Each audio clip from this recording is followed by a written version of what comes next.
जहां एक तरफ भारत के सामने झुकता हुआ दिख रहा है कनाडा को अकल आ गई है, तो वहीं दूसरी तरफ सबसे बड़ी खबर और सबसे बड़ी हलचल मच गई है। चाइना के सबसे प्रमुख बैंक इस पर एक हमला हुआ है, लेकिन क्या ये हमला रूस ने करवाया है? और सवाल उठता है कि इस हमले से रूस को क्या फायदा होगा। जानेंगे यहाँ अमेरिका भी कैसे जुड़ा हुआ है। एकदम से अफरा तफरी मच गई है। जानेंगे जियोपॉलिटिक्स में क्या कुछ चल रहा है। आइए जानते हैं इन खबरों को विस्तार से। भारत और कनाडा के रिश्ते इन दिनों खराब दौर से गुजर रहे हैं, लेकिन भारत जिस तरीके से एक के बाद एक एक्शन ले रहा है, वैसे में भारत का एक्शन सफल भी हो रहा है।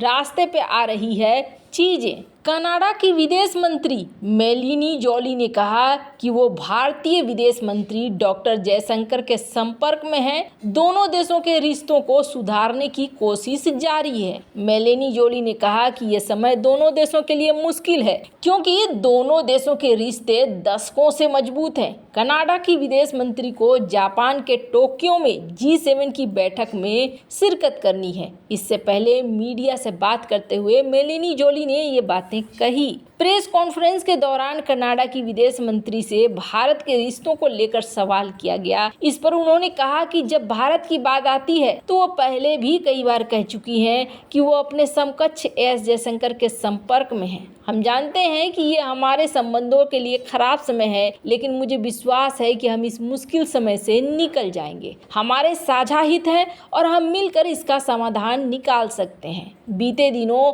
भारत ने कनाडा के 41 राजनयिकों को वापस भेज दिया था। इस पर मेलिनी जोली ने कहा कि कनाडा के राजनयिकों को भारत से इसलिए आना पड़ा क्योंकि भारत ने उनकी राजनयिक प्रतिरक्षा वापस ले ली थी। ऐसे में हम उनकी सुरक्षा के साथ समझौता नहीं कर सकते थे। क्या अब कनाडा भारत के बीच विवाद खत्म हो गया है? इसके जवाब में कनाडाई विदेश मंत्री ने कहा कि भारत ने कनाडा के 41 राजनयिकों को वापस भेजा, लेकिन कनाडा बदले की कार्रवाई नहीं करेगा। भारत और कनाडा के रिश्तों में उस वक्त खटास आ गई थी जब कनाडा के पीएम जस्टिन ट्रूडो ने वहां के संसद में हरदीप सिंह निज्जर की हत्या का आरोप भारत पर लगाया था। हालांकि भारत ने ट्रूडो के आरोपों को निराधार बेतुका बताया था। इसके बाद भारत ने कनाडा के नागरिकों के लिए वीजा सेवाओं को बर्खास्त कर दिया था। हालांकि बीते महीने भारत ने फिर से वीजा सेवाओं को बहाल किया है। आपको बता दें, अब ऐसा लग रहा है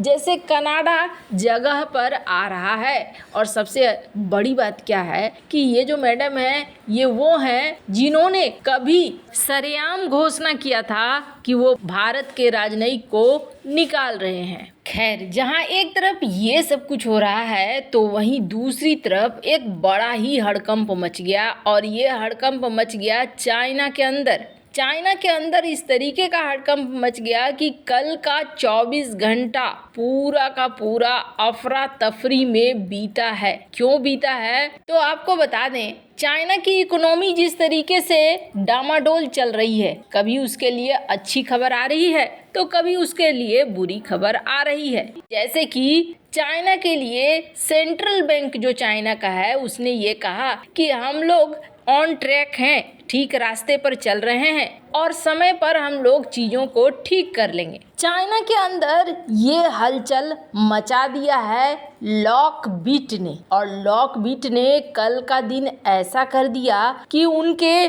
बैंकिंग सिस्टम को ही बिठा दिया। दरअसल चाइना की एक यूनिट है जो काफ़ी बड़ी यूनिट है, ICBC चाइना। ये क्या है? Industrial and commercial bank of China. दुनिया का बड़े बैंकों में, लार्जेस्ट बैंक में आता है ये बैंक। और ये बैंक बहुत ही ज़्यादा महत्वपूर्ण है। इससे हर दिन बिलियंस डॉलर का व्यापार होता है। और ये बैंक न सिर्फ व्यक्तिगत तौर पर बल्कि व्यापार के लिए, मनी मैनेजमेंट के लिए, ट्रेजरी के लिए फंड के लिए कई तरह का काम इंडस्ट्रियल बैंक ऑफ चाइना करता है। चीन के 4 बड़े बैंकों में से एक बैंक है ये, और दुनिया का सबसे बड़ा ऋणदाता भी है, कर्जा भी ये बैंक देता है। अब इससे आप समझ सकते हैं कि आईसीबीसी का क्या रोल है। हालांकि हाल में आपको बता दें, एक ऐसी भी खबर आई थी जिस खबर में ये कहा गया था, 6 नवंबर की खबर आई थी, जिसमें कहा गया था कि इसी बैंक के पूर्व बैंकर के खिलाफ कार्रवाई हो रही है, क्योंकि इनके ऊपर आरोप लगा था कि इन्होंने भ्रष्टाचार किया था और बैंक हाल के दिनों में चर्चा में रहा था। पर आपको बता दें, इन सब के बीच में सबसे बड़ी खबर आती है, और खबर क्या आती है कि इस पर एक साइबर हमला होता है। और वो भी साइबर हमला कैसा हमला? इस साइबर हमले से हिल जाता है पूरा का पूरा बैंकिंग सिस्टम, और इंटरनेट को छोड़कर इस बैंकिंग सिस्टम में काम होने लगता है पेन ड्राइव से। न सिर्फ पेन ड्राइव से काम होने लगता है, बल्कि अमेरिका का ट्रेजरी डिपार्टमेंट भी इसकी वजह से हिल जाता है। कल का पूरा दिन ऐसे ही बीत जाता है। और आपको बता दें, इस वक्त सबसे बड़ी चीज क्या हो गई है, जैसे ही ये हिला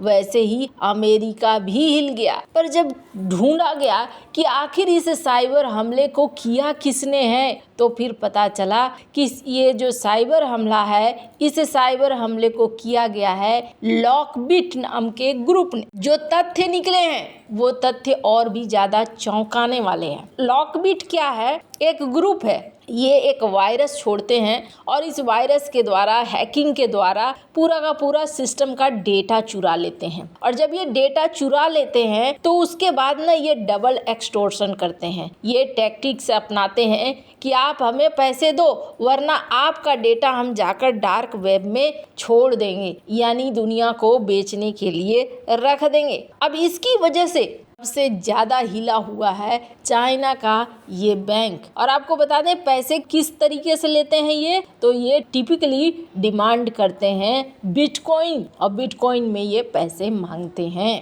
अब थोड़ा आश्चर्य आपको एक और होगा। क्या होगा? जो रिपोर्ट कह रही है कि ये जो ग्रुप है, जिस ग्रुप ने ये हमला किया है चाइना के इतने बड़े बैंक पर, ये ग्रुप दरअसल एक रशियन ग्रुप है, रूस की ग्रुप है जिसने ये हमला किया है। अब यहाँ पर थोड़ी चीजें कॉम्प्लिकेटेड होती हुई दिख रही हैं। चलो, एक बात तो समझ में आया कि आईसीबीसी के इस हमले से अमेरिकी ट्रेजर डिपार्टमेंट में हड़कंप मचा, क्योंकि व्यापार दोनों के बीच में प्रभावित हो गया। लेकिन सवाल ये भी उठता है कि चाइना का सेंट्रल बैंक को निशाना क्यों बनाया गया? ये अभी तक इस प्रश्न का उत्तर कहीं से भी नहीं आया है। लेकिन हाँ, अब ये चाइना की सिक्योरिटी के साथ साथ दुनिया भर के बैंकों की सिक्योरिटी का सवाल उठ गया है। अगर इतने बड़े बैंक सुरक्षित नहीं हैं, तो फिर बाकियों का क्या होगा? वैसे इन सब मामले में आपकी क्या राय है? कमेंट कर जरूर बताएं। जल्द मिलते हैं अगले वीडियो में नई खबर के साथ।